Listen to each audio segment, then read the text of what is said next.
is about 2.5, 3 weeks ago, I was reading in the Sunday New York Times about how all funding had been cut to domestic violence programs in the state of California. And I mean, we live in a complicated, nuanced world with a lot of ambiguity. And to me, this just seemed like the least ambiguous thing I'd encountered in a long time. It just seemed wrong. And I try not to be judgmental, but it just seemed like a black and white case of wrong. And I stopped to think what I could do, and I thought, well, I have some shows coming up in California, so maybe if I give the revenue from my shows in California to domestic violence organizations, maybe somehow that will help. And I got put in touch with the California Partnership to End Domestic Violence, and then all of a sudden we started a media campaign, and the original goal was to just try and get the public sector to step in, or the private sector rather, to contribute money to somehow try and make up the shortfall so that shelters could remain open. And then we found so much support on the part of the media to draw attention to this issue that I think I'm not a legislator, I'm a college dropout, but it seemed like the legislature really responded to the amount of media pressure that was generated.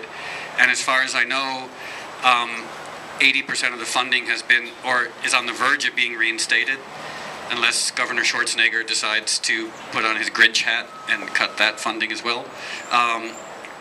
And so I was geared up for a long fight to try and get to work to try and get the funding reinstated, and now it looks like it might happen imminently.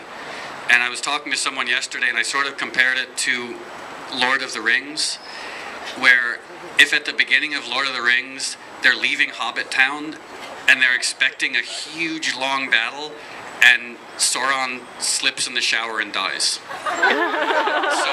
instead of being a trilogy, it's a pamphlet. So that sort of, when yesterday when I was told that the legislature had voted to an emergency session to reinstate funding, I had built, like, psychologically and emotionally built up. I was ready for a long fight, and thank goodness it looks like it's not going to be a long fight, because, I mean, it's not to keep rambling on, but it's such an unambiguous issue. You know, if the shelters are closed, women and children and families are put at risk and are going to die, and all of the programs that benefit countless numbers of people will be terminated. And with funding reinstated, the shelters will be able to stay open, the programs will be able to serve the people who need them, and the world will be a better place. And I'm just a loudmouth, and my role here is just to try and, I don't know, draw attention to this issue and to try and, in a very, very small way, make the world a better place. And it's the people who are standing behind me who are honest-to-goodness heroes who work day in, day out with really inspired activism. So I feel like a fraud standing here because the attention should be on them. So thank you.